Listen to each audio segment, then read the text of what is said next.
Dar continuidad en este acto, después de este pequeño receso y compartir, vamos a continuar entonces con el ciclo de ponencias y protocolos por parte de los estudiantes como también un requisito fundamental para cumplir con sus competencias dentro de este programa de formación en cuidados intensivos, dentro de los cuales siempre se seleccionan aquellas patologías, aquellas morbilidades que más afectan actualmente a la población y que actualmente pues ingresan mucho este tipo de pacientes en nuestras unidades de cuidados intensivos, ¿no? Como nuestro pan de cada día. Entonces son áreas en las cuales nosotros también debemos estar bastante formados, muy bien preparados y conocer cada uno de estos protocolos para su abordaje oportuno. Yo siempre cuando tengo la oportunidad de dar alguna clase, siempre les digo a los muchachos, bueno, yo creo que cuando les di a ustedes shock, yo les dije, para esto se necesitan siempre personas que estén un paso adelante, siempre, porque de eso depende la vida de nuestro paciente. Además de que estas enfermedades tienen un curso, un desarrollo bastante rápido en algunos casos, en los cuales minutos son vitales para nuestro actuar. Entonces por eso en estas áreas específicas y en estos temas que ustedes van a escuchar a continuación, decidimos entonces darle este punto, este abordaje, estableciendo estos protocolos que van a presentar los muchachos.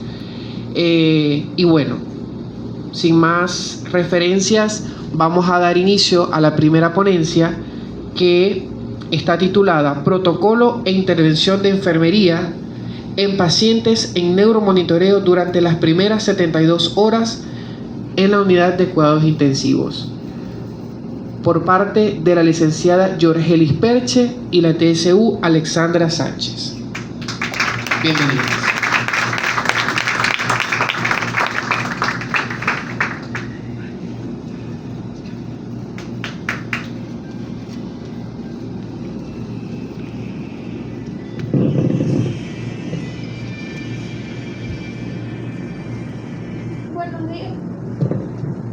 Buenos días, hoy estaremos presentando el protocolo a cuidados neurocríticos.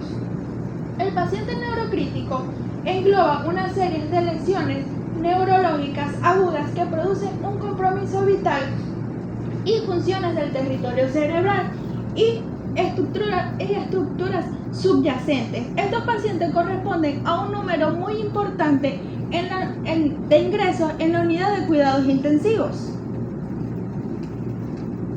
Queremos presentar una estadística internacional, ya que a nivel local no tenemos una estadística actual objetiva de estos pacientes.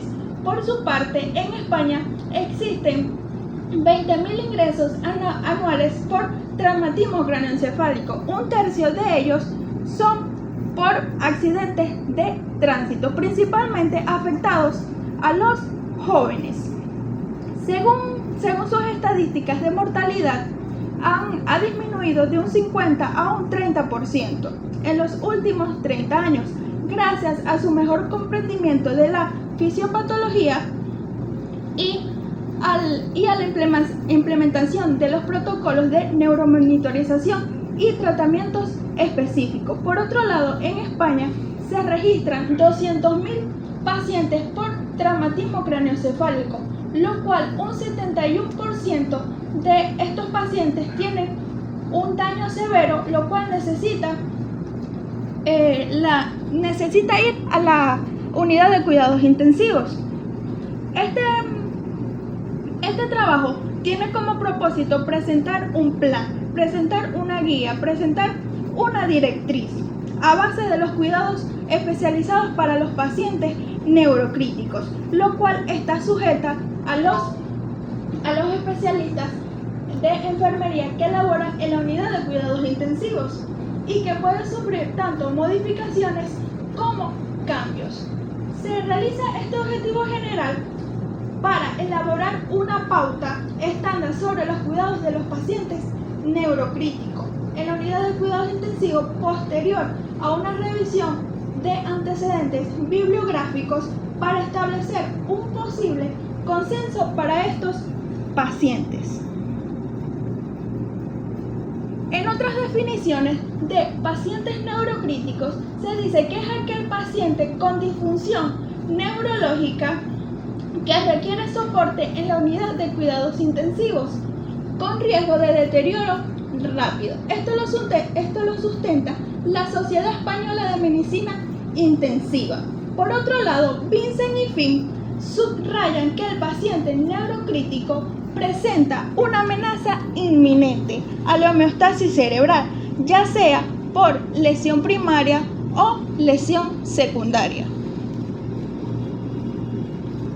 Para comprender mejor lo que ocurre en las lesiones del sistema nervioso central, es importante diferenciar entre lo que es injuria primaria y lo que es injuria secundaria.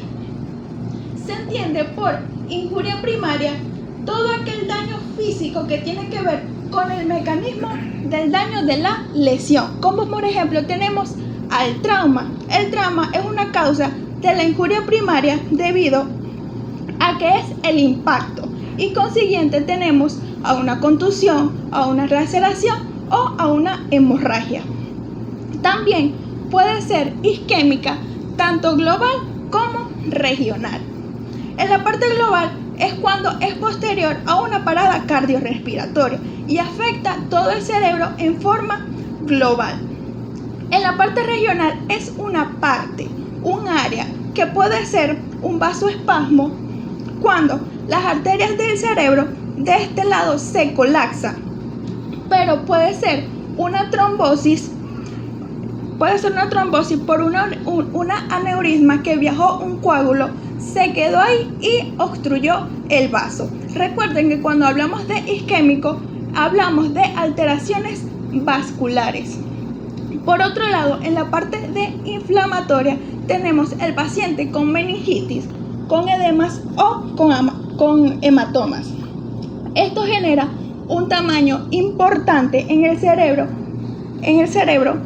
por la inflamación posterior de una infección. Por último, tenemos lo que es la metabólica, que esta genera encefalopatía, es decir, que todos los tejidos del cerebro están inflamados porque hay una causa hepática o renal, ya sea por toxicidad. Generalmente cuando hay una encefalopatía, tenemos el riñón parado o hay una infección. Por otro lado, tenemos lo que es injuria secundaria, que esto se entiende que se desarrolla después del trauma, debido a los factores como la isquemia o la inflamación, es decir, después de todas las complicaciones que trajo la injuria primaria. En su mecanismo tenemos una hipoperfusión, que es poca perfusión cerebral, baja o afectada, que puede ser global como un aumento de la presión intracraneana o una disminución de la tensión arterial media, o puede ser regional como lo es un vasoespasmo o un edema. Tenemos también una hipoxia que va de la mano de la hipoperfusión por aumento del consumo o hipermetabolismo. Y la injuria de reperfusión, esta se genera por la generación de radicales libres y por factores proinflamatorios como lo son las citoquinas y las prostaglandinas. Por último, tenemos los trastornos electrolíticos, tanto sea por hiper o hiponatremia, por hipo o hiperglucemia o acidosis. Posterior a esta presentación de los antecedentes, vamos a continuar con la presentación del protocolo. Lo dejo con la licenciada Jorgelis Perche.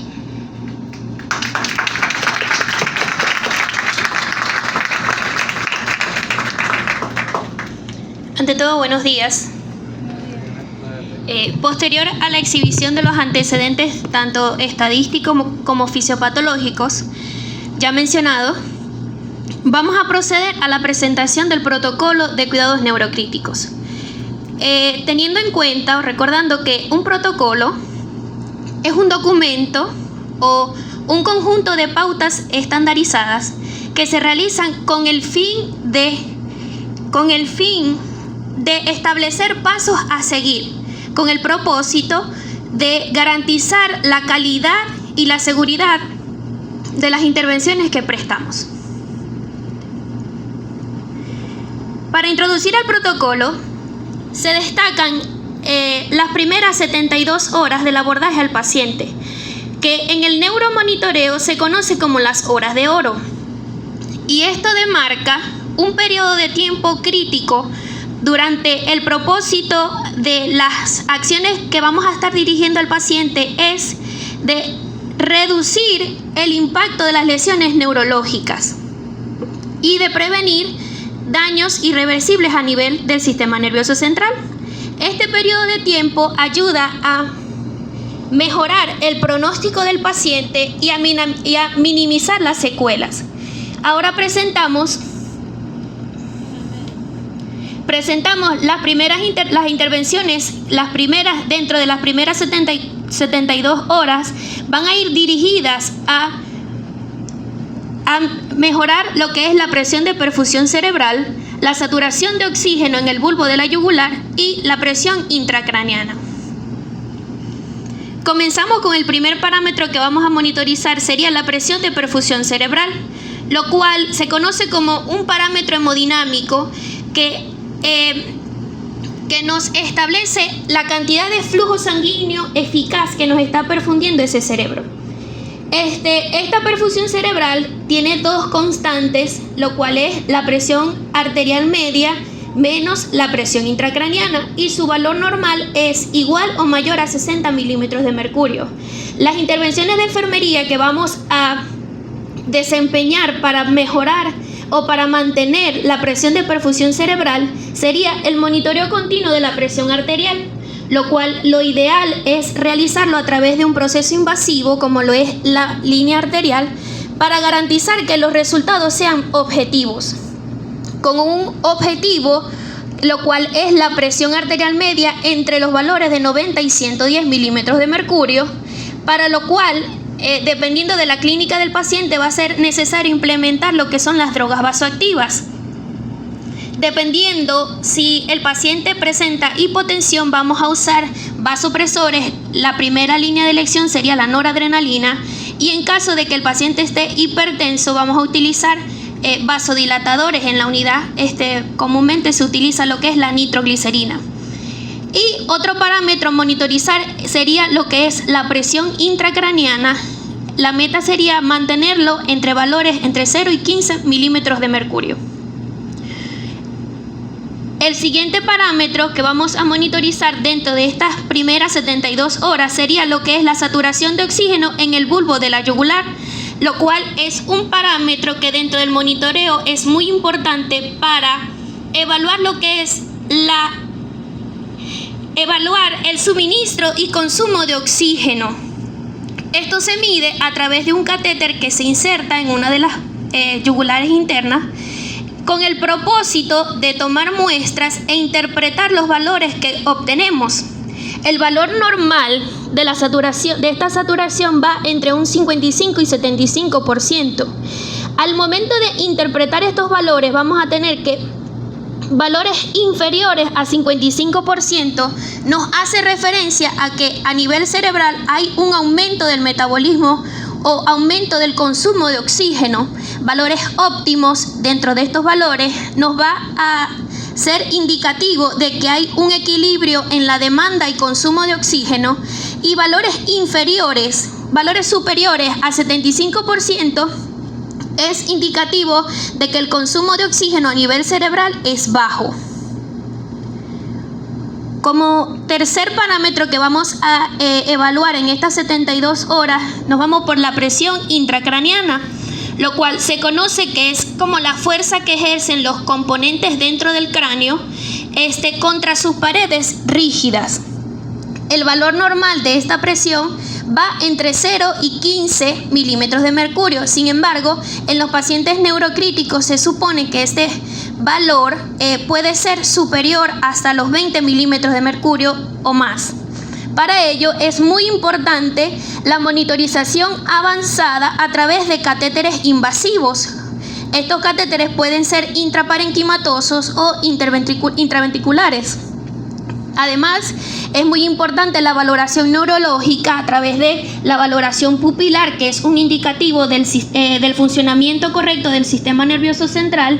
Es muy importante la aplicabilidad o el aporte de una correcta sedación y analgesia, lo cual vamos a estar evaluando a través de las escalas de Ramsay y de Ras. Y los cuidados o las intervenciones como la alineación del cuello y el posicionamiento de la cama son muy importantes, ya que esto nos habla acerca del flujo sanguíneo que se está aportando y que no estamos interfiriendo en el retorno venoso. Y con respecto a la monitorización de los líquidos y electrolitos, es muy importante el implemento de las soluciones hipertónicas como medidas antiedema. Ahora bien, se han expuesto los cuidados o los parámetros que medimos durante las primeras 72 horas, que demarca un tiempo crítico en el neuromonitoreo.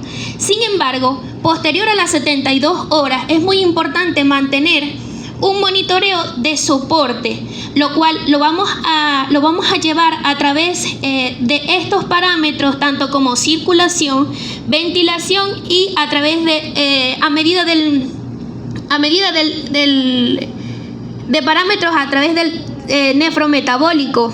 A medida de la circulación es muy importante mantener lo que es la normotensión, la normotermia, la normovolemia y, como ya lo mencioné, la posición de la cama y la alineación del cuello para no interferir en el flujo sanguíneo y retorno venoso. En el parámetros ventilatorios conocemos que estos pacientes van a estar bajo un soporte ventilatorio invasivo. Sin embargo, también se pueden presentar que estén en descontinuación. Sin embargo, es muy importante mantener lo que es la normocapnia y la normoxemia, ya que son indicativos del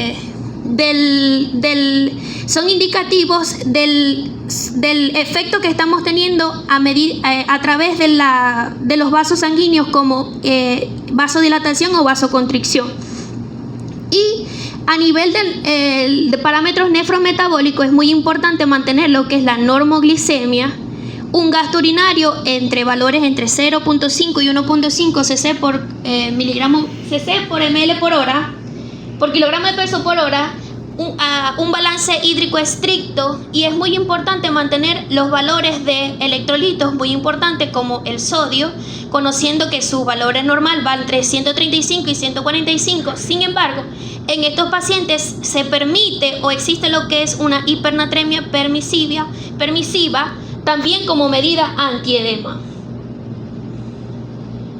Ahora bien, ya para terminar, como hemos expuesto que el propósito de estos protocolos es el abordaje de enfermería o la aplicabilidad de los cuidados de enfermería, es muy importante recordar estos diagnósticos de enfermería, basados en nuestra segunda Biblia, se puede decir, que es la Nanda.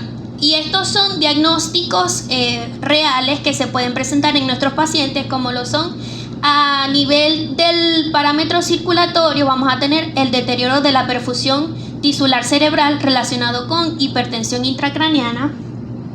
A nivel de ventilación vamos a tener lo que es el patrón respiratorio ineficaz relacionado con depresión del sistema nervioso central. Y a nivel de nefrometabólico vamos a tener lo que es un nivel de glicemia inestable relacionado con estrés metabólico. Ya para culminar, los dejamos con una palabra inspiradora que dice: el trabajo llena gran parte de tu vida. La única manera de estar realmente satisfecho es hacer un trabajo que creas importante. Que este sea el nuestro. Gracias.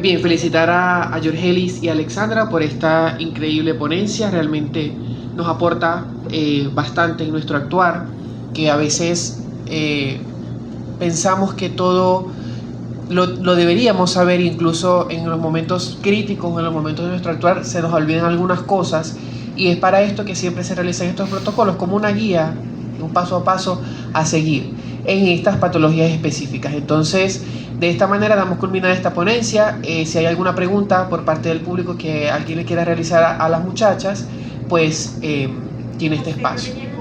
Okay. La pregunta que yo tengo para ellos me interesa porque ellos acaban de terminar de culminar su periodo de estudiante del programa.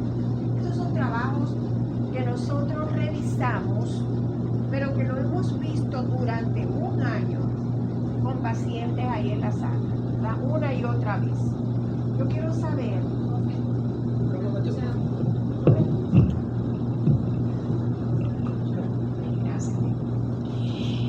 Bueno, mi pregunta va dirigida a los estudiantes, porque esta exposición, ese tema, no es un tema escogido, como un tema más para cumplir con el requisito de que ellos presenten sus trabajos finales, sino que la causa de ingreso de pacientes en nuestra unidad de cuidados intensivos son pacientes con problemas neurológicos y sobre todo por traumatismo, politraumatismo, traumatismo cráneoencefálico. Gente muy joven, cada día más jóvenes, y nos llegan en condiciones muy graves a la unidad. Por lo tanto, nosotros tenemos que estar unificados en cuanto a protocolos, que es lo que pienso, trabajar duro en la unidad con eso, que entendamos lo que es un protocolo y nos organicemos para manejar al paciente a base de un protocolo. Entonces tomamos las horas de oro, las primeras 72 horas que se llaman así, porque es el tiempo que tenemos realmente para poder actuar y prevenir consecuencias irrecuperables. Cuando el paciente ingresa en la unidad y ya ha estado un día, 2 días, 3 días en emergencia y nos llega, nosotros ahí no vamos a aplicar medidas de oro. Nosotros vamos a dar un neuromonitoreo general. ¿Por qué? Porque las horas de oro las perdimos. Y esa es la atención de que el paciente ingrese en el tiempo que nosotros podamos ayudarlo, ¿sí? Entonces, va hacia los estudiantes. Como ustedes son estudiantes, estuvieron un año, nosotros tratando de enseñarles eso, de procurar eso. Esa información que ustedes trajeron hoy, ustedes la llevaron a efecto con sus pacientes en la unidad durante su año de estudio.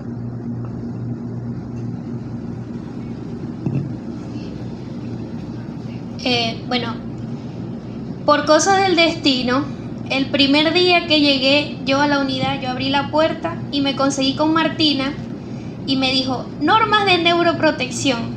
Y yo dije, ¿qué es eso?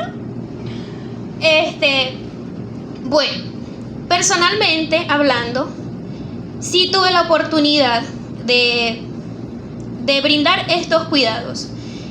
A veces ya lo recibíamos de la emergencia y ya las horas de oro ya había pasado siquiera un día o 2, sin embargo, aún así se implementaban.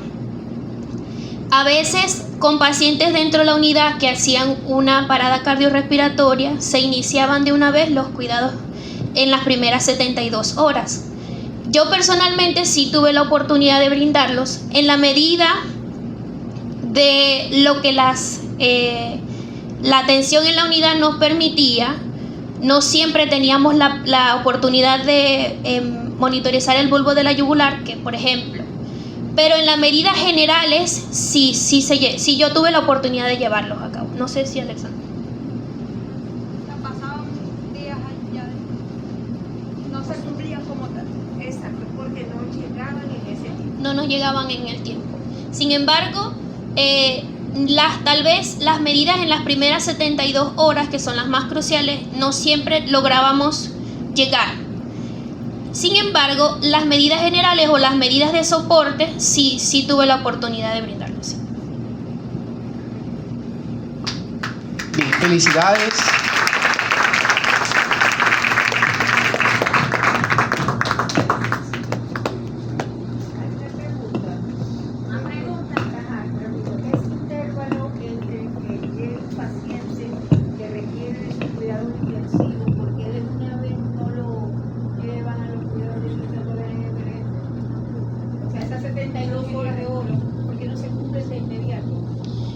Bueno, primero, ya en la unidad que contamos en el Sahún, ya gracias a Dios se amplió el número de camas. Cuando nosotros llegamos habían 4 cupos nada más, ahora el número aumentó a 7. Sin embargo, no siempre contamos con los cupos y siempre que el paciente llega, no somos nosotros, no podemos que nos llegue en la unidad para brindarlo de una vez, abordarlo de una vez, porque no tenemos como que ese poder de subirlos de una vez, ¿no? Sin embargo, en la emergencia sí, dentro de las mejores medidas lo hacen, pero no lo podemos abordar nosotros arriba de una vez porque no nos llegan siempre de una vez, no tenemos siempre esa oportunidad. Sin embargo, apenas el paciente entra a la unidad, de una vez se aborda con las mejores atenciones que podemos brindarle.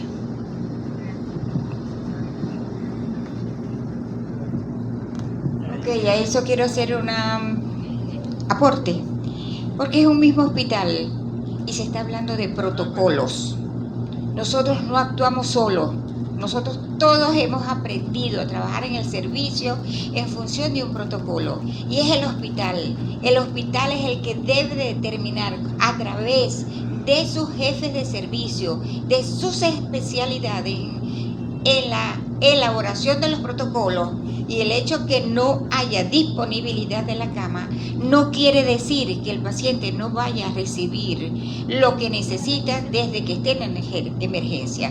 Una de las cosas que nosotros podemos concluir aquí y hacerlas como sugerencia es que esos protocolos se elaboren y sean dados a conocer a todo el personal, para que todo el personal lo conozca, no porque vamos a tomar decisiones solas, sino porque vamos a hacer presión para que los especialistas actúen. Y eso debe estar en el hospital desde la emergencia, porque no puede haber cambio, porque si no las 72 horas de oro se pierden.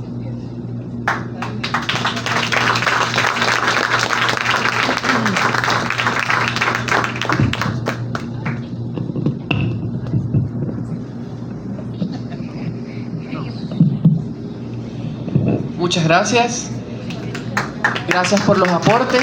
Para concluir con esta exposición, quería acotar simplemente de que lo que comentaba la licenciada Idelma es cierto, ¿no? Que las autoridades deben hacer también énfasis en eso, en que se cumplan esos protocolos. Yo también le digo mucho a los muchachos siempre que nosotros como enfermeros intensivistas no estamos solamente confinados a estar en la unidad de cuidados intensivos. No. De hecho, el posgrado se llama Enfermería en áreas de cuidados críticos. Es decir, debemos estar en la emergencia, debemos estar en pabellón y por supuesto en la unidad de cuidados intensivos como tal. Pero como profesionales y enfermeros intensivistas estamos preparados para estar en las distintas áreas donde se pueden presentar este tipo de casos y se puede brindar esta atención inmediata. Continuamos con la segunda exposición, que está titulada Protocolo de intervención de enfermería en pacientes con sepsis y shock séptico en la unidad de cuidados intensivos, por la licenciada Dubelis González y el TSU Oslando Chacín.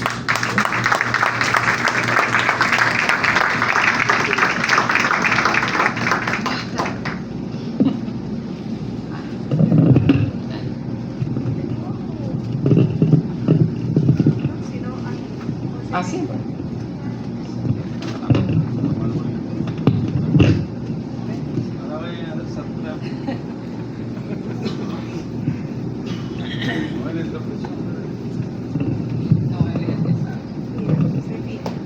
Ay, pero me pasa así. Pero por aquí voy a poner una práctica. Bueno, continuando. El tema que vamos a abordar en esta mañana es de suma importancia, ya que representa uno de los principales diagnósticos de ingreso en la unidad de cuidados intensivos, como lo es la sepsis y su evolución hacia el shock séptico.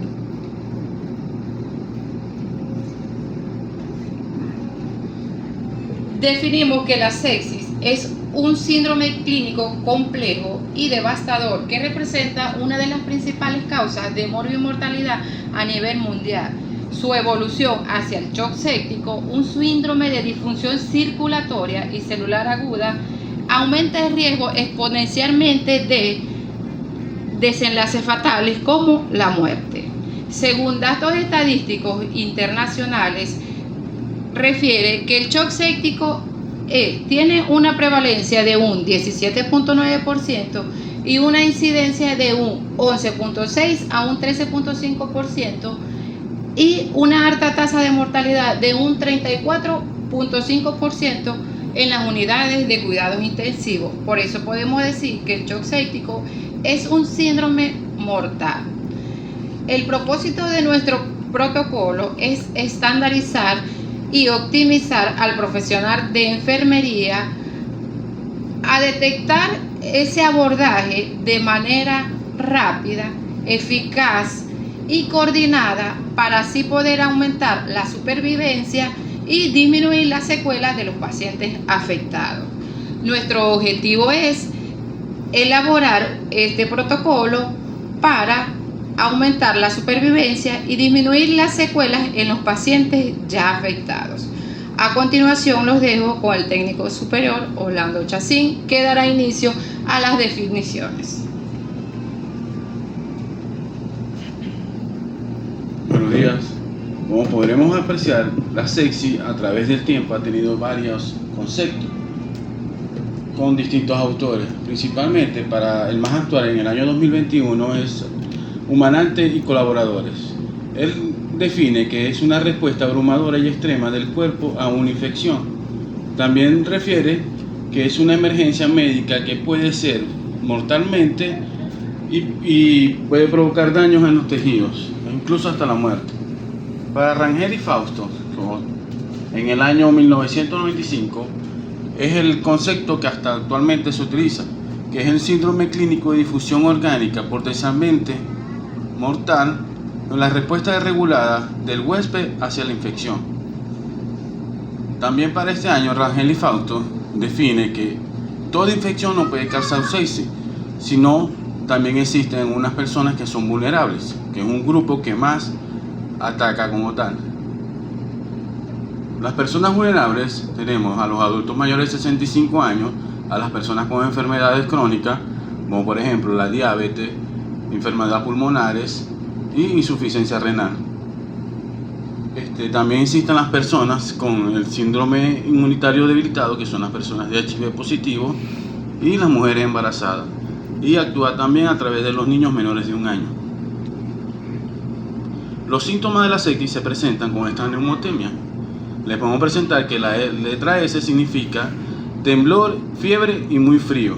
La E, dolor extremo y malestar. La P, palidez y piel descolorida. La S, somnolencia, dificultad y falta de respiración y confusión.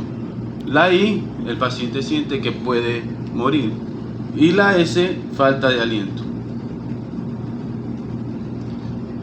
A través del tiempo se han realizado algunas campañas de sepsis, comenzando en el año 1992, que se reúnen un grupo de médicos a nivel mundial, tanto de Alemania, Estados Unidos y España, y ellos organizan esta campaña. La primera se funda el 13 de septiembre de 1992, la primera campaña de sepsis, dando el primer concepto para la sepsis es el SIR más una infección igual a sepsis. El SIR significa síndrome inflamatorio de respuesta sistémica, más una infección documentada es igual a sepsis. También definen varios aportes, como es una infección como una hipotensión causada por infección, un shock severo, shock séptico y síndrome. Para el año 2004, ¿verdad? 12 años después, se reúnen nuevamente y manejan el mismo concepto. No hay modificaciones para la campaña de SEXI. Posteriormente, luego de 12 años, en el 2016, excluyen lo que es el SID y la sepsis severa.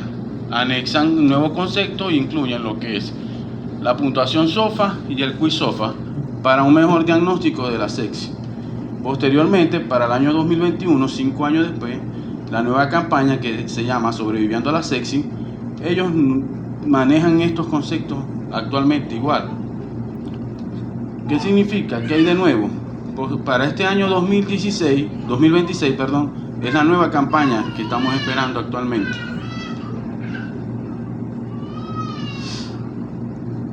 Aquí podemos apreciar una escala que se llama la escala de SOFA, creada por intensivistas para intensivistas. En esta escala podemos hablar de insuficiencia orgánica relacionada a la sepsis. Esto es una escala que se usa en una unidad de cuidados intensivos. Ella tiene un predictor de mortalidad. En su escala maneja una puntuación de 0 a 4 puntos, siendo de 0 a 2 grave, aguda, y de 2 a 4 grave. ¿Verdad? Ella maneja 6 sistemas: sistema nervioso central, sistema renal, sistema hepático, el sistema de coagulación, que son las plaquetas, respiratorio, y el cardiovascular. En esto se pueden sumar, tiene una puntuación de 0, que es el valor normal, y en adelante va aumentando el rango de mortalidad del paciente. Los criterios de la sepsis, como podemos apreciar, según estas campañas se han cambiado los criterios de sepsis, se han modificado a través del tiempo. Actualmente se dice que para el paciente tener sepsis, una infección documentada por un laboratorio, unas cuentas blancas elevadas, más de 2 a 3 puntos del quiz SOFA, que se anexa en la nueva campaña. Eso quiere decir que si el paciente, un punto del quiz SOFA es la hipotensión menor de 100 milímetros de mercurio, la sistólica, la alteración del estado de la conciencia o la escala de coma de Glasgow menor a 15, y una taquipnea mayor de 22 respiraciones por minuto. Y en el aumento de la puntuación del SOFA por 2 o más puntos en adelante, ya el paciente se considera que tiene sepsis. Para el paciente pasar al shock séptico necesita tener la sepsis, ¿verdad? Usar vasopresores para mantener una presión arterial media menor de 65 milímetros de mercurio, un lactato mayor a 2 milimoles, y para causar una adecuada resucitación, si el paciente no responde, el inicio de los vasopresores. En este caso, ya el paciente pasaría a un shock séptico. Con el shock séptico, lo dejamos con la licenciada Dubelis. Ella le explicará mejor sobre el shock séptico. Muchas gracias.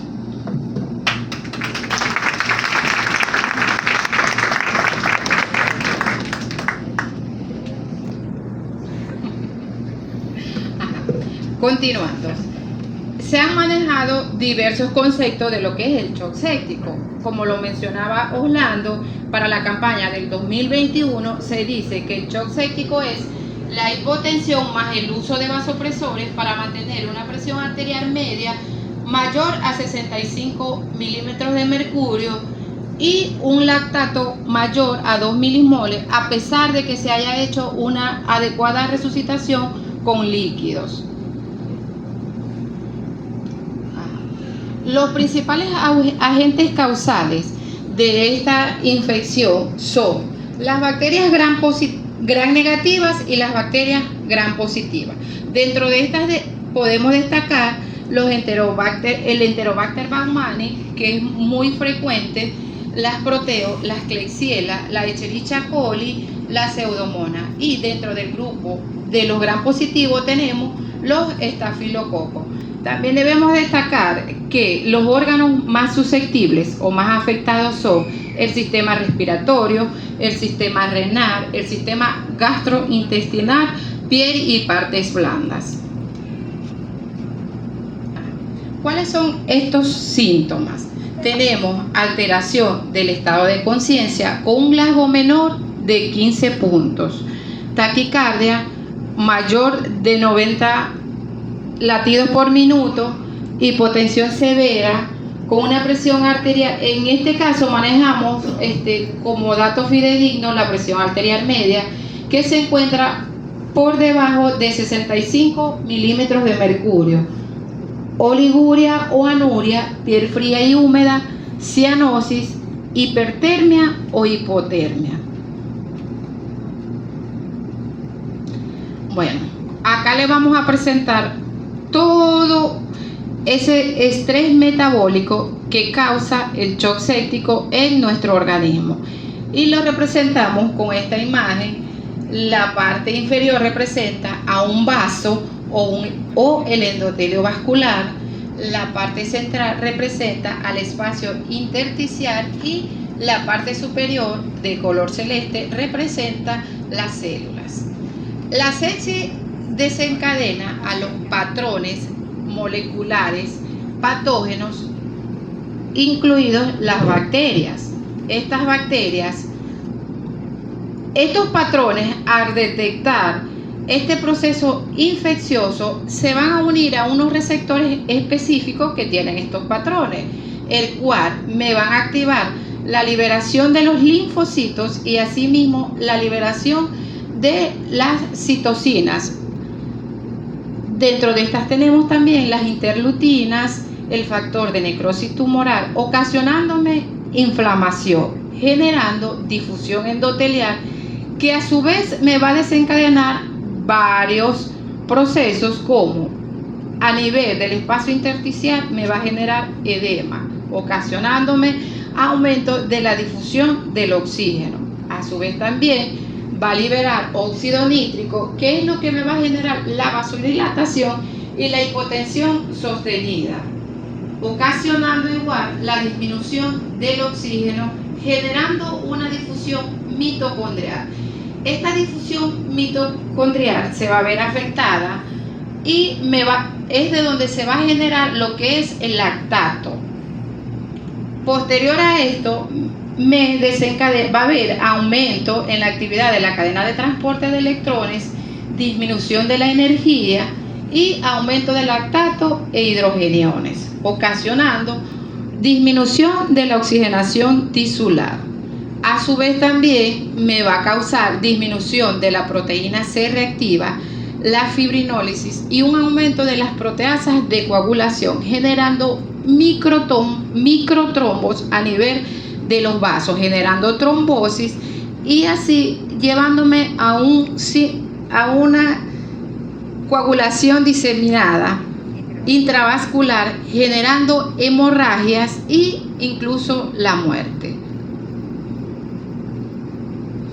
Bueno, como ya había mencionado anteriormente, debido a este proceso de hipoperfusión, de disminución de oxígeno a nivel de los tejidos y a ese estrés metabólico que me genera la liberación de estos factores proinflamatorios, decidimos realizar este plan de atención en los diferentes sistemas, y siendo el sistema más afectado, por supuesto, el sistema cardiovascular, y tenemos en el sistema hemodinámico disminución del gasto cardíaco relacionado con la respuesta inflamatoria sistémica y vasodilatación.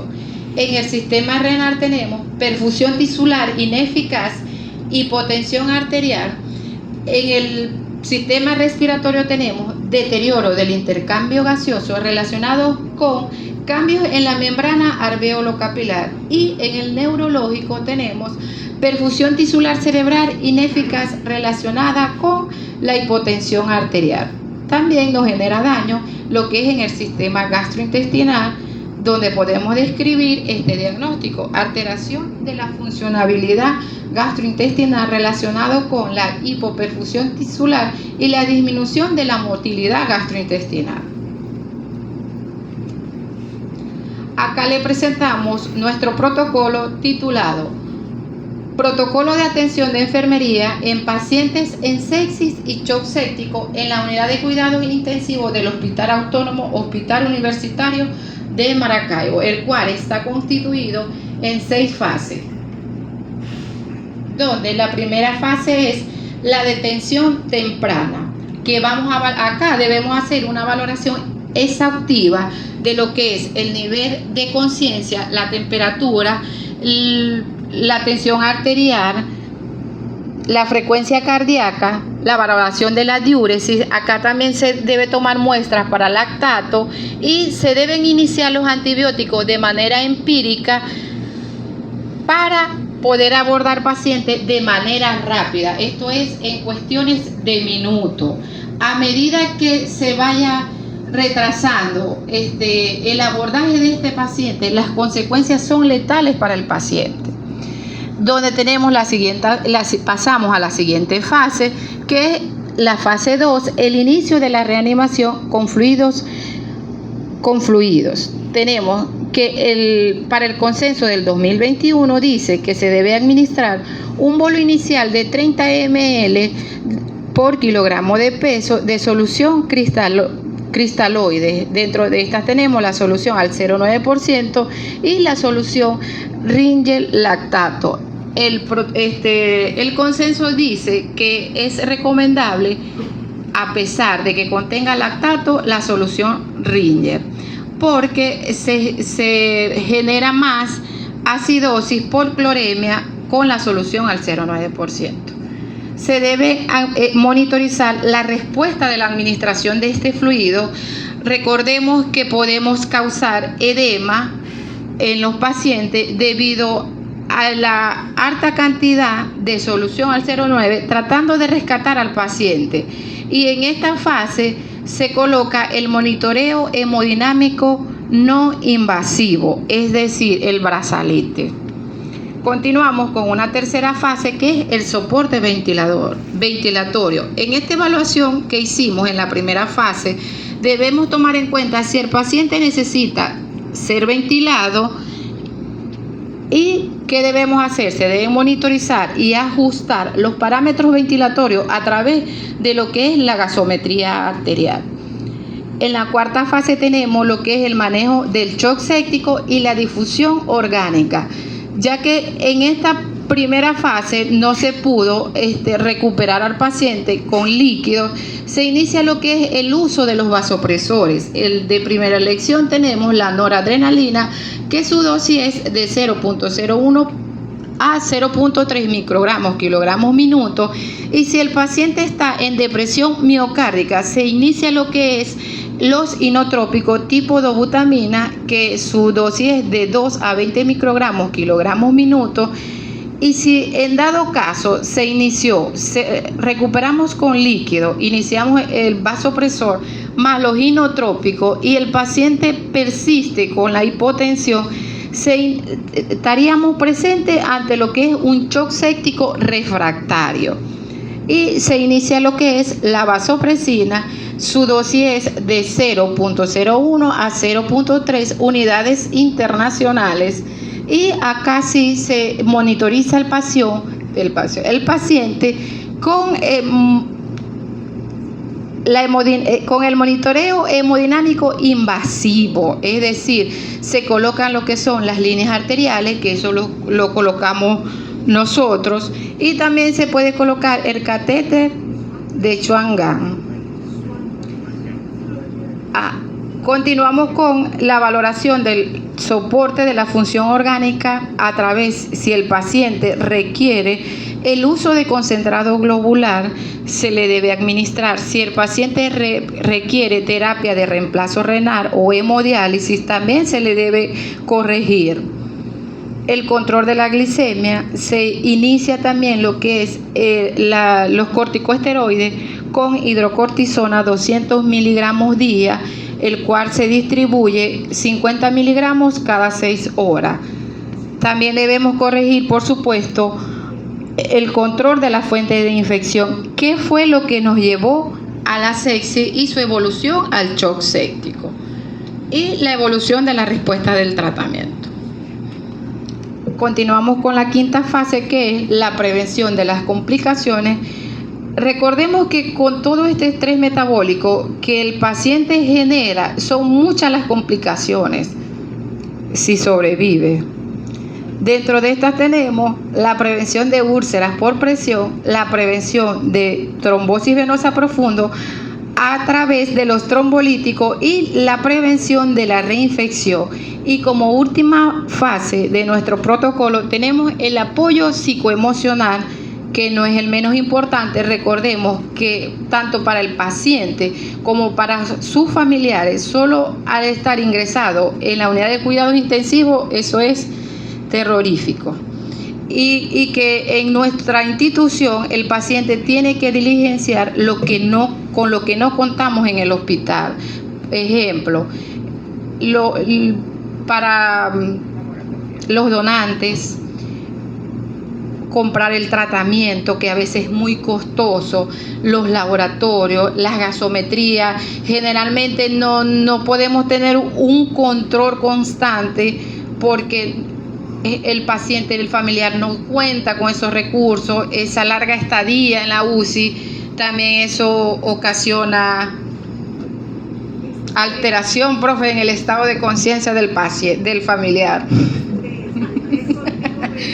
Bueno, y para finalizar vamos a citar un proverbios de la Biblia, que es el Proverbio 4, versículo 8, y dice: valora el conocimiento y tu vida tendrá más valor. Si haces tuyo el conocimiento, todos te tratarán con respeto. Muchísimas gracias.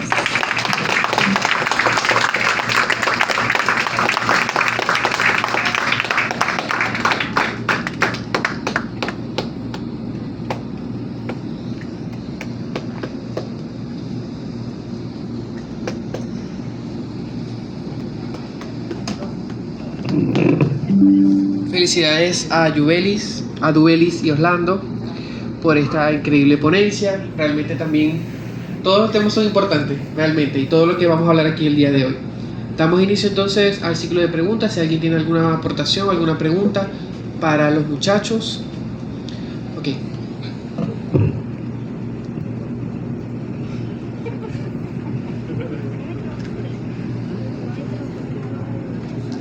Yo sé que los ponentes no quieren que le realicemos preguntas, pero algunas veces son necesarias. Yo le pregunto a Dubelis y a Orlando que el protocolo en verdad me gustó bastante completo, el protocolo del manejo del paciente séptico y en shock séptico. Pero ellos hablan de una parte que es la prevención de las complicaciones, que a mí me parece muy, pero muy importante. ¿Por qué? Porque algunas veces el paciente ya lo tenemos recuperado casi en un 100%. ¿Y qué pasa? Debido a una complicación, volvemos a comenzar otra vez en el punto número 1. Porque lo he visto y lo he vivido. Cuando ya decimos el paciente está recuperado y de pronto cuando vemos está reinfectado. Y no egresa por eso. Entonces, ¿cómo podemos evitar esa reinfección? ¿Qué podemos hacer nosotros como enfermeros para evitar esa reinfección en el paciente?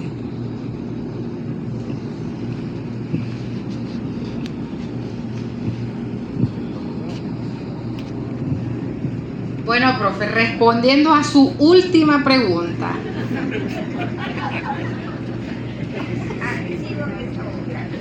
La presidenta, Profe, el manejo de esos pacientes y para evitar la reinfección, como dice usted, lo tendríamos que manejar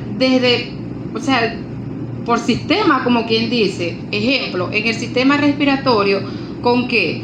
Con la aspiración de las secreciones por el tubo endotraqueal, el lavado de la boca, que es muy importante para evitar así las neumonías asociadas a ventilación mecánica, el uso estricto de lo que son las normas de bioseguridad. También tenemos la movilización del paciente a lo que tenga su hemodinamia lo permita. Le tenemos que dar cambios posturales, porque generalmente los pacientes entonces me hacen úlcera por presión en los puntos de presión. También podemos cambiar las tubuladuras del ventilador, las curas estrictas si las tienen, el catéter de vía central, las curas, los cultivos de secreción, de manejar las normas de bioseguridad a tomar las muestras para cultivo. También eso nos evita estas complicaciones. ¿Por qué? porque a veces se realizan los cultivos y salen bacterias, por ejemplo, Escherichia coli en cultivo de secreción traqueada. Entonces, profe, respondida a su pregunta.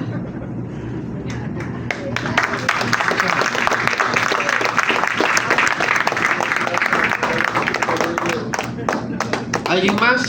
¿Alguna otra pregunta? No, porque tu Beli no me deja. Bueno, otra vez un aplauso para los muchachos, muy fácil.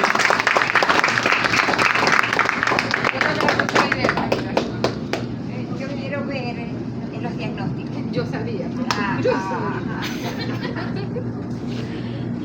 Ok, ¿me pueden poner por favor La lámina. la lámina de los diagnósticos?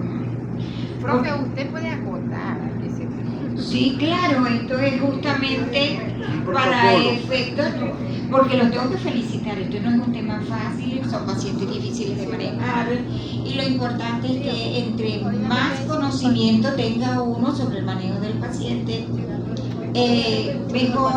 mejor atendido será y mejores resultados queremos. Como bien lo dijeron ustedes, el porcentaje de mortalidad es muy alta, pero como bien lo repitieron ahora, lo más importante es la prevención. ¿Ok?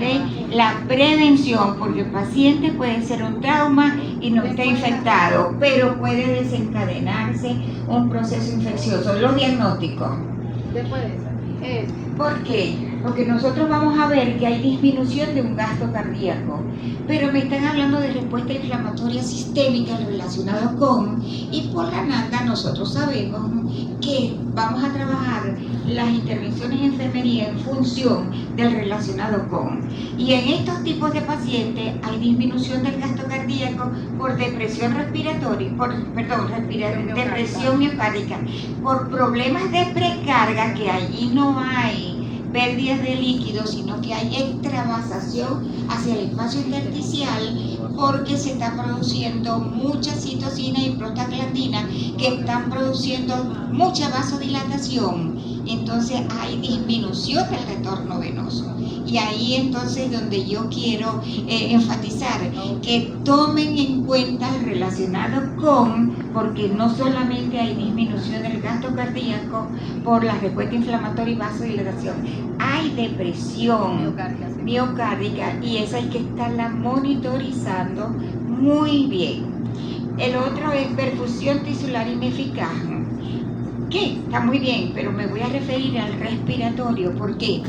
Porque en este tipo de pacientes hay mucha acidosis y en estados de acidosis no hay afinidad del oxígeno Con la hemoglobina. hemoglobina. Entonces vamos a tener pacientes que van a estar mal perfundidos, pero también mal oxigenados. Y eso es lo que quería aclarar, pero que de una u otra forma ustedes lo tienen representado allí. Así que continuemos, porque esto es empezar. Gracias. Okay.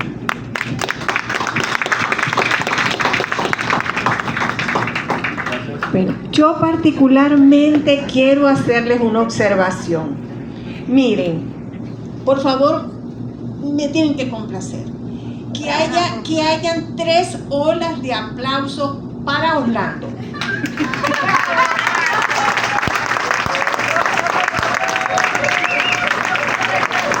No se pudo, profe. Pero no les he dicho. Eso es obra de Dubelis.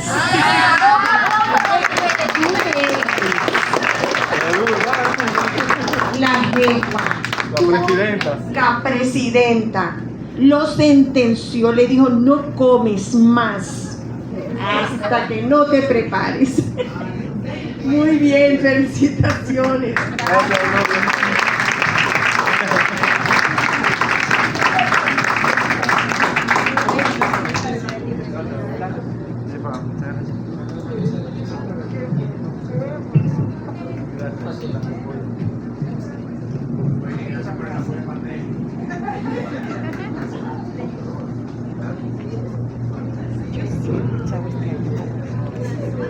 Para cerrar entonces con los aportes de esta presentación, siempre quería contarle a los muchachos era que, siempre debemos hacer énfasis o no desviarnos de lo fundamental que como enfermeros siempre vamos a representar, que es el concepto o las bases anatomofisiológicas. Y como decía la profesora Idelma también dentro de los diagnósticos, cuando hablaba de ese aporte o de ese déficit de lo que es el gasto cardíaco, porque cuando hablamos del concepto general de shock, sin ni siquiera hablar de shock séptico, vemos que la definición del shock es un desequilibrio entre el aporte y la demanda, y que eso me va a comprometer como tal el gasto cardíaco por diferentes tipos. Entonces allá ahí entran los distintos tipos de shock, el shock hipovolémico, shock séptico y todos los tipos de shock distributivo, porque todos ellos, cuando hablamos de un shock hipovolémico, todos tienen una característica en común, que es ese compromiso del gasto cardíaco, sea por distintas causas. Entonces en el caso del shock séptico, que es un tipo de shock distributivo, hay una vasodilatación por todas esas sustancias y se compromete de esa manera nuestro gasto cardíaco. Entonces, bueno, felicitarlos nuevamente a los ponentes. Vamos a tener nuestra tercera ponencia, nuestro tercer protocolo, que luego de este protocolo vamos a tener un pequeño receso nuevamente, entonces, para finalizar con los dos últimos casos o los protocolos. El tercero está titulado Protocolo del abordaje de enfermería a pacientes con politraumatismos en la unidad de cuidados intensivos, por el licenciado Eliber Paz.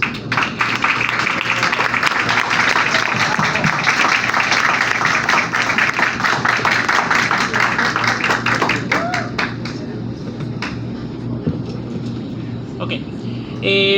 Buenos días. Primeramente, permítame saludar a cada uno de los presentes, tanto a lo que es a cada uno de nuestros padrinos, porque ustedes formaron parte de lo que fue nuestro desempeño profesional dentro de las unidades, a los profesores, a los docentes, a los jurados, a los representantes tanto de las entidades tanto públicas como privadas que hicieron vida dentro del desarrollo de nuestra profesión, y también a mis compañeros residentes por allá atrás. Adicional a esto, también quiero extenderle mi saludo a todos los familiares y amigos que también formaron parte de lo que fue ese apoyo incondicional que nos llevaron a cabo el día de hoy, nos trajeron hasta acá. Mi nombre es, yo soy el licenciado Eliber Paz y les voy a presentar en la mañana de hoy lo que es el protocolo de abordaje de enfermería ante el paciente con traumatismo en la unidad de cuidados intensivos del Hospital Universitario de Maracaibo. Antes de iniciar, es importante destacar que el profesional de enfermería juega un papel fundamental en el desarrollo de todas las actividades dentro de una unidad de cuidados intensivos. Dentro de este contexto, es importante que nosotros como profesionales de enfermería jugamos un papel muy fundamental en lo que es la recuperación del paciente y generamos un bienestar a este paciente. La Organización Mundial de la Salud en el año 2020 define al traumatismo como la lesión de dos o más órganos, los cuales pueden comprometer la vida de la persona.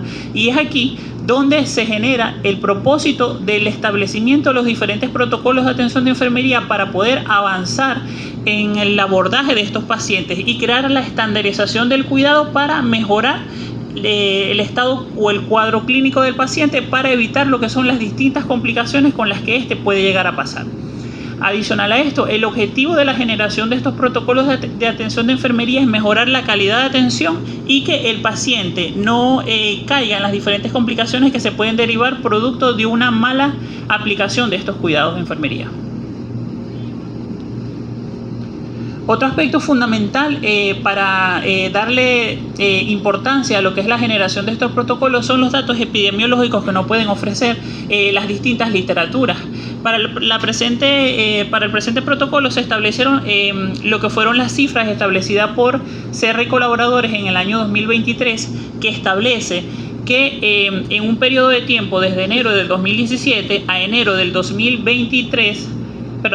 2022 en España se estableció un estudio que abarcaron aproximadamente 2.069 pacientes con traumatismos, de los cuales fueron 76.4% fueron del sexo masculino, menores de 45 años, con una tasa de mortalidad de aproximadamente 10.2%. Dentro de estos accidentes o dentro de estos traumatismos, hubieron aproximadamente 23% que abarcan lo que fueron los accidentes de moto, que actualmente dentro de lo que es nuestro país es una de las altas tasas de incidencia para la generación de los traumatismos dentro de nuestras unidades de cuidados intensivos. Adicional a esto, la instancia intrahospitalaria que se obtuvo dentro de estos pacientes fue aproximadamente 11 días. De estos 76.4%, 73.4% requirieron el ingreso dentro de las unidades de cuidados intensivos. Adicional a esto, dentro de lo que son las cifras que establece la Organización Mundial de la Salud, establece que estos pacientes abarcan lo que es la tercera causa de muerte a nivel mundial. Si lo comparamos con datos epidemiológicos a nivel nacional, en Venezuela representa la tercera causa de muerte según cifras extraoficiales, con aproximadamente 24.500 heridos anualmente. Y de esos, por cada 10 pacientes que tienen un accidente, 2 de esos pacientes lamentablemente fallecen. Y es por eso que se genera la necesidad de generar protocolos de atención de enfermería que abarquen a estos pacientes y que sean para poder establecer una recuperación óptima dentro de estos pacientes. Otro punto muy importante a conocer es qué mecanismos actúan dentro del paciente posterior a lo que es el traumatismo. Y en primera instancia tenemos lo que es una respuesta inmunitaria. Esta respuesta inmunitaria está predispuesta por lo que es la liberación de distintos mecanismos inmunitarios, como lo es la liberación de los macrófagos, los factores de necrosis tumoral, interleuquinas 1, interleuquinas 6, que esto me van a condicionar una respuesta o una repercusión hemodinámica en el paciente. Adicional a esto, también tenemos lo que es la activación de la cascada de coagulación. Esta cascada de coagulación me va a generar que también el paciente entre dentro de lo que es una coagulopatía o pueda llegar a tener el riesgo de pasar por esta patología. En este caso, tanto lo que es la respuesta inmunitaria como la respuesta de coagulación me van a repercutir en el estado hemodinámico del paciente. Desde el punto de vista cardiovascular me puede generar lo que es una vasodilatación generalizada, y es ahí donde vemos, como anteriormente mencionaba mi compañera, el paciente puede llegar a caer dentro de una sepsis, producto de las complicaciones que pueden surgir dentro de las unidades. Adicional a esto, también hay depresión de lo que es el estado miocardíaco del paciente, precisamente por ese estado de liberación de mecanismos proinflamatorios o los mecanismos procoagulantes que se puedan generar en el paciente. En el estado respiratorio, el paciente también puede llegar a tener alteraciones desde el punto de vista de la frecuencia respiratoria, como lo es pacientes con neumotoras, me van a aumentar lo que es la frecuencia respiratoria para poder obtener el oxígeno necesario por el organismo. Adicional a esto, todas estas complicaciones que se le acaba de mencionar generan lo que es la lesión primaria. Esta lesión primaria es la que surge de forma inmediata al momento del accidente con el paciente. Y posteriormente tenemos lo que es la lesión secundaria, que son todas aquellas complicaciones por las cuales el paciente surge después del accidente. Es importante recordar que estos pacientes tienen 3 formas de pasar por lo que es el traumatismo. Están las lesiones de forma inmediata, que se dan al momento del accidente. Están las lesiones secundarias, que son aquellas que se generan horas posteriores, y tenemos las complicaciones terciarias, que son aquellas que surgen posterior a los días de instancia intrahospitalaria dentro de las unidades.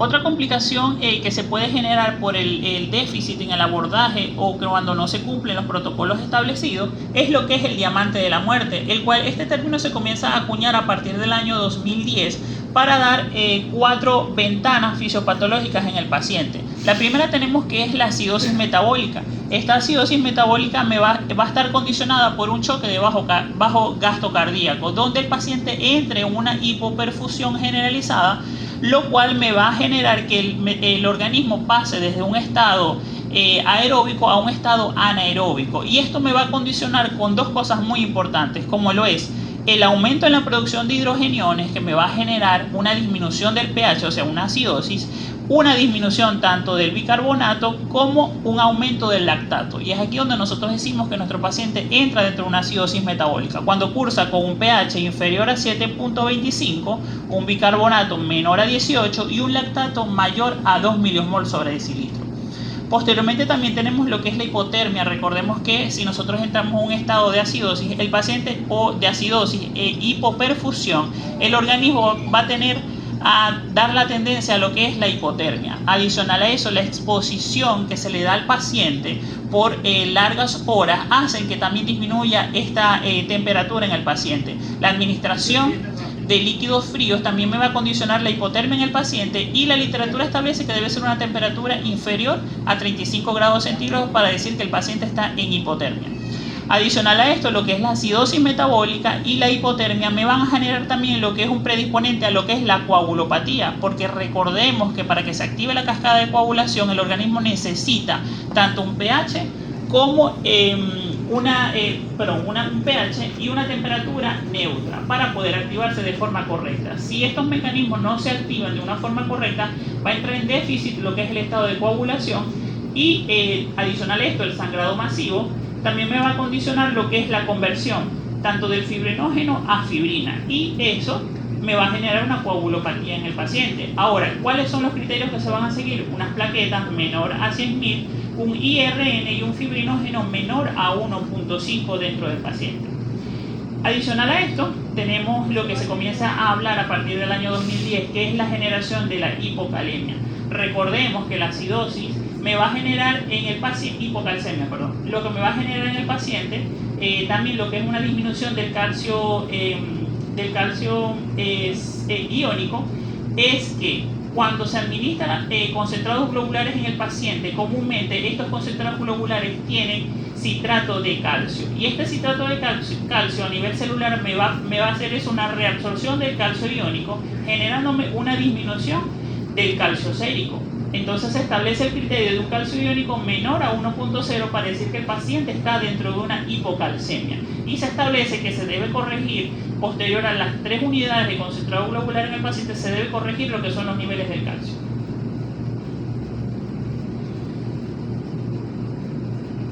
Ahora, es muy importante destacar que dentro de las guías como el PHTLS, que son las guías estandarizadas para lo que es el manejo del paciente traumatizado o politraumatizado, comúnmente se establece lo que es el ABCDE. Ahora bien, dentro de las unidades de cuidados intensivos, nosotros recibimos al paciente proveniente tanto de las áreas quirúrgicas como del área de la emergencia, donde ya la vía avanzada en el paciente ya ha sido manejada.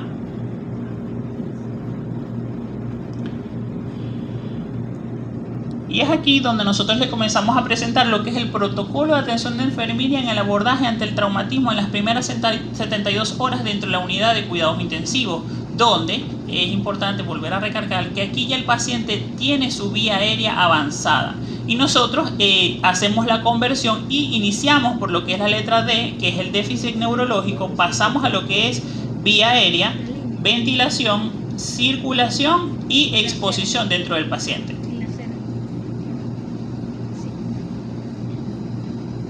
En el primer eslabón de este protocolo de atención de enfermería se establece en primera instancia lo que es la valoración del estado de conciencia del paciente a través de lo que es la escala de Glasgow. ¿Por qué? Porque cuando nuestro paciente viene, posiblemente puede tener disminución de lo que es, puede tener alteración del estado de conciencia, porque el paciente viene de otras unidades, pero hay que ver de qué manera está siendo abordado el punto de vista del paciente de la pseudoanalgesia. Entonces posiblemente nuestro paciente llegue con cierto grado de conciencia, y es ahí donde nosotros vamos a comenzar a valorar lo que es la escala de Glasgow.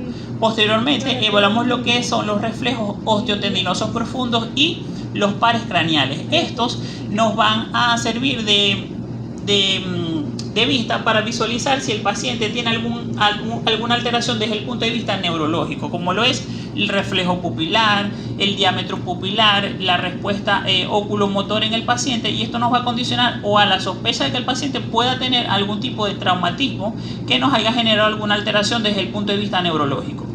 También debemos evaluar si el paciente tiene una correcta sedación a través de las 2 escalas que la literatura establece para el manejo de este tipo de pacientes, como lo es la escala de Ramsay, que es la que comúnmente se utiliza dentro de nuestras unidades de cuidados intensivos, y la escala de RASS, la cual es una escala tiene ciertos parámetros que es la de mejor elección para monitorizar a lo que es el paciente con pseudoanalgesia.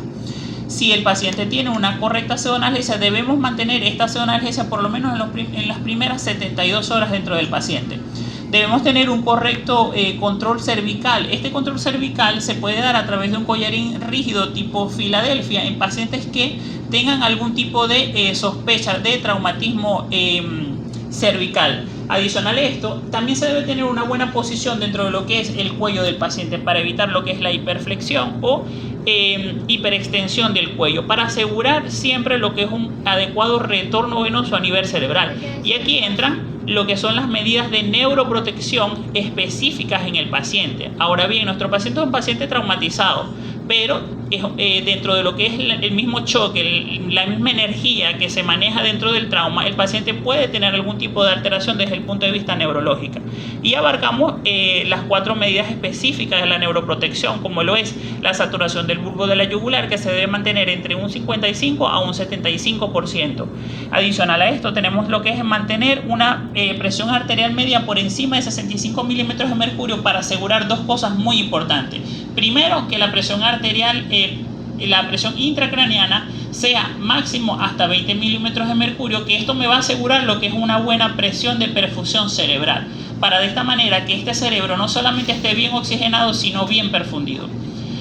Por último, dentro de este primer eslabón tenemos lo que es mantener la oxigenación y una glicemia óptima en el paciente. Estados de hipercambio en el paciente me van a generar un estado de vasodilatación, y esta vasodilatación es peligrosa dentro de este tipo de pacientes porque nos pueden cursar con lo que es un estado de un edema cerebral.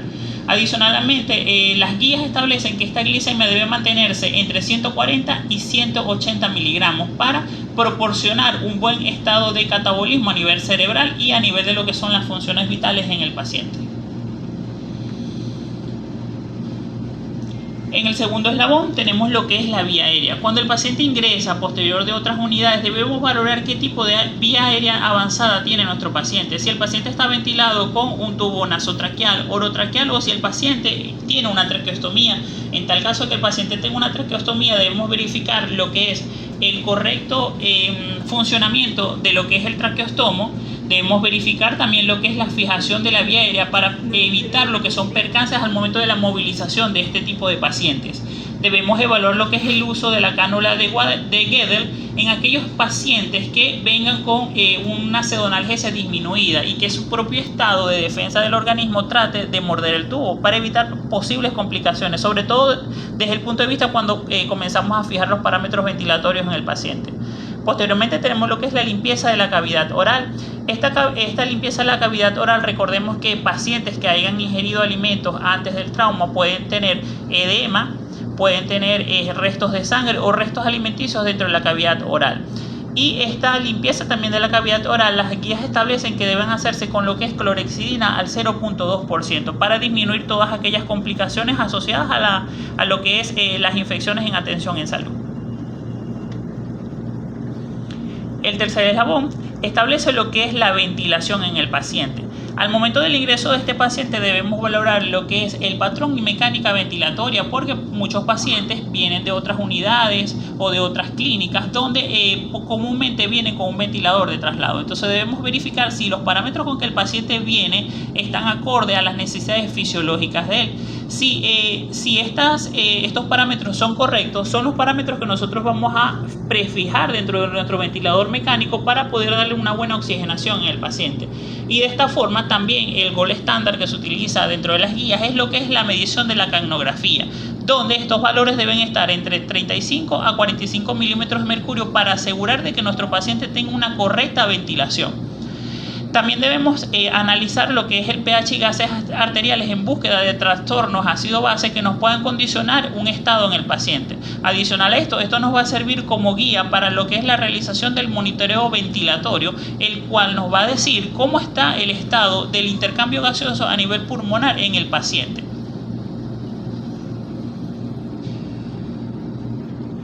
Como cuarto paso o cuarto eslabón tenemos lo que es la C de circulación. En este parámetro vamos a valorar los diferentes parámetros del estado hemodinámico en el paciente, como lo son presión arterial, frecuencia cardíaca, temperatura, llenado capilar y lo que es la línea del EKG en búsqueda de trastornos a nivel cardiovascular. Ahora, la literatura establece que cuando hay presiones arteriales sistólicas por encima de 160 o menores a 90 milímetros de mercurio, me va a condicionar de que el paciente tenga una disminución de la oxigenación a nivel cerebral. establece también lo que es una meta de una presión arterial por encima de 65 milímetros de mercurio, que esto me va a asegurar, como anteriormente se les mencionaba, lo que es una buena presión de perfusión cerebral. Se debe medir lo que es la presión del pulso, la cual se denota como lo es la resta entre la presión arterial sistólica y la media, y esto me va a condicionar si valores por debajo el paciente está en vasodilatación y valores por encima de 40 el paciente está en vasoconstricción. Este índice de pulso o la medición del pulso se da a través de lo que es el estado hemodinámico en el paciente. Se debe medir lo que es la presión venosa central como un dato adicional de lo que es el estado de volemia del paciente. Presiones venosas centrales por encima de 12 centímetros de agua me van a generar que el paciente esté hipervolémico. Se debe valorar también lo que es el uso de vasopresores inotrópicos. Recordemos que, como les decía anteriormente, el traumatismo es generado por diversos tipos de traumas a nivel del estado del paciente, y esto me puede condicionar a que el paciente requiera algún tipo de vasopresor o inotrópico. En este caso se debe realizar también lo que es la canalización de una línea arterial y para un monitoreo invasivo de lo que es la presión arterial, y siempre se debe evaluar lo que es el estado de las lesiones en el paciente, sobre todas aquellas lesiones que puedan generar algún tipo de sangrado.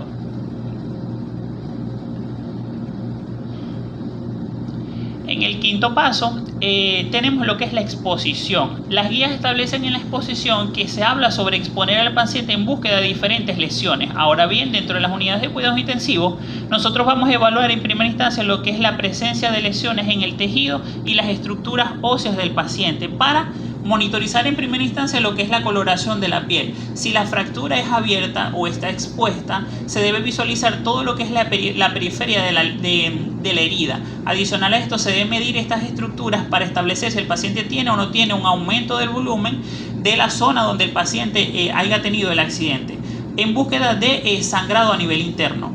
Adicional a esto, también lo que es la medición de la circunferencia abdominal, porque el traumatismo genera lo que es un aumento de lo que es la sinergia a nivel abdominal por desplazamiento de las diferentes estructuras y órganos. Se debe evaluar lo que es mantener lo que es la normotermia en el paciente. Estados de hipotermia me van a condicionar que esta curva de disociación de la oximoglobina se gire hacia lo que es la izquierda, generando que haya una disminución de lo que es el oxígeno a nivel de los tejidos. Administrar también lo que es los fluidos tibios y mantas térmicas para proporcionar una buena temperatura en el paciente y evitar diferentes complicaciones como las que anteriormente se les mencionaba. Ahora, para finalizar, tenemos lo que es este algoritmo, el cual se diseñó como un manejo del paciente politraumatizado dentro de lo que es nuestras unidades de cuidados intensivos, donde cada uno de estos eslabones representan las intervenciones que anteriormente se les mencionaba a cada uno de ustedes. Y para finalizar tenemos una frase de Arnold Palmer, el cual establece que las cosas más gratificantes de la vida suelen ser las que parece que no se pueden hacer. De antemano, gracias.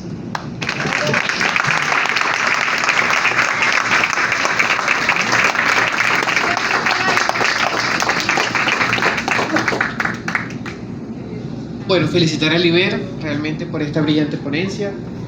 En momentos como estos particularmente se nota mucho el esfuerzo que ponemos en las cosas y cuánto luchamos por alcanzar algo. Y bueno, eso se ve en los resultados del día de hoy en cada una de las presentaciones que están teniendo los muchachos. ¿Hay alguna pregunta para el Liber?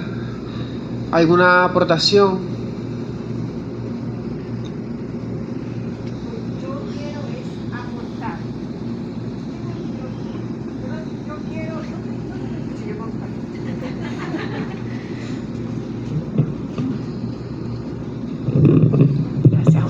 Bueno, primero que nada, felicitar a Eliber. Es un tema muy... No solamente, fíjense, aquí es largo en la exposición, es 3 veces más largo prepararlo, porque hay que manejar mucha información y de ahí ir haciendo un análisis de eso e ir extrayendo lo que se puede llevar a un protocolo. La finalidad de este esfuerzo que han hecho y que siguen haciendo cada uno de los estudiantes Miren, esto es dejarle ese aporte a la unidad, a la UCI. Eso es para el hospital, ¿verdad? Para la UCI. Porque nosotros somos escuela y tenemos un compromiso muy grande. Y allí todos los días llegan nuevos estudiantes. Llegan enfermeros muy jóvenes preparándose. Y la preparación que ellos traen pues es variable. Unos vienen mejor, otros menos. Entonces, estos trabajos ellos tienen que pasárselos a sus profesores. Y después nos tenemos nosotros que reunir con los médicos jefes de la unidad, sobre todo con los médicos docentes de la unidad, a revisar esos protocolos y a buscarles una forma de que los podamos llevar a cabo. Eso está recién revisado. Entonces, ¿para qué? Para ser aplicado. Nuestra unidad es una unidad compleja, grande. ¿En qué sentido? Cuando yo les digo que es compleja, es compleja, muy complejo. Yo creo que las teorías psicológicas y psiquiátricas allí no funcionan. Se quedan cortas. ¿Por qué? Bueno, porque somos personas muy difíciles. Es que en ese medio no se puede ser menos. Ahí hay que ser muy fuerte, muy, muy fuerte. Y cada persona tiene eso, tiene ese carácter, a diferencia de otros. Es lógico, ¿verdad? Entonces, esa es una unidad que requiere que tengamos unas pautas establecidas, que sabemos que eso debemos llevarlo, claro, de acuerdo a cada situación de paciente. Es lo que queremos, porque cada grupo que se prepara, que egresa, la unidad fue su escuela, lo formó, lo preparó, lo fue llevando, ¿verdad? Lo graduó. ¿Y qué le queda a la escuela? ¿El cansancio? No, la escuela tiene que ser mantenida. Entonces, estos aportes, no crean ustedes que eso se queda en una presentación y ya. No, ahora nosotros vamos a luchar para ir colocando eso poco a poco, irlo metiendo poco a poco. Y el mejor método para irlo metiendo a la unidad son los estudiantes, los que van llegando, los que se van a formar. Así que esa es una tarea a diario, los 365 días del año. Y yo se los hago saber porque ellos lo saben, pero como ustedes son los familiares de ellos, y ustedes son comunidad, ¿verdad? Son población, para que ustedes entiendan que ese monstruo azul grandísimo, que es el hospital universitario, tiene muchísimos problemas, sí es verdad, pero tiene mucha gente del lado dentro que nadie sabe el trabajo que estamos haciendo. ¿Para qué? Para darle una mejor atención, un mejor servicio al usuario, y que cada día podamos recuperar más vidas. Y en eso vivimos todos los días. Y ellos son en gran parte los artesanos de esa obra. Entonces, bueno, muchas gracias y felicitaciones a Eliber, que lo hizo muy bien.